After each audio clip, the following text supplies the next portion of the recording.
అలా తాళం చెవు నీ చేతిలో ఉన్నట్టుగా ఎవరికి తెలియకూడదు. నా చేతిలో ఎక్కడుంటాను? ఫ్రిడ్జ్ నుంచి తీసుకుంటా కుదరా? నేను తెస్తాను. అంటే ఇప్పటిదాకా నేను చెప్పింది మర్చిపోయావన్నమాట. పిచ్చి వెధవా, కూర్చో. నాన్న, అన్నా, లాకర్ తాళం చెవు నేను ఎక్కడ పెట్టాను? ఫ్రిడ్జ్ లో ఉన్న మందుల డబ్బాలో కదా.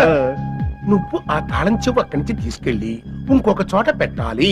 ఓ అంతే కదా, నువ్వు ఆ సంగతి పడిపో. కానీ అది నీ దగ్గర ఉన్నట్టు ఎవరికి తెలియకూడదు. దాసిన తర్వాత నా దగ్గర ఎందుకు ఉంటది? అయినా నీ దగ్గరే ఉంటది కదరా. ఎలా ఉంటది? దాచానుగా.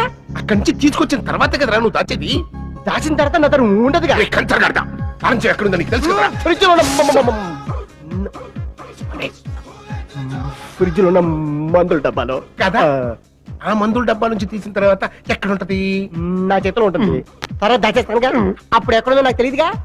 అది నీ చేతిలో ఉండబట్టే కదరా నువ్వు దాయగలిగావు. నేను దాయడం వల్లే కదా నా దగ్గర లేకుండా పోయేది. అది దాచేంత వరకు అది నీ చేతిలో ఉన్నట్టు నీకు తెలుసు కదరా.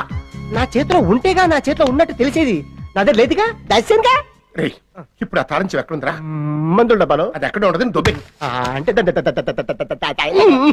దాయద్దని కాదురా, మందుల డబ్బాలోంచి తీశాక అది నీ దగ్గర ఉన్నట్టే కదా. అవును. ఆ విషయమే ఎవరికి తెలియకూడదు అంటున్నా. దాచిన తర్వాత నా దగ్గర ఉండదుగా. రామచంద్ర, నిన్ను చంపి నేను పర్మనెంట్ గా జైల్లో ఉండిపోతానా? రే, ఎట్లా జరగాలని జరుగుతుంది, వెళ్ళిపో. ఎందుకంత సీరియస్ అయిపోతావు? ఒక మాట చెప్తున్నాగా. పక్క మాటలో చెప్పడం ఏంట్రా?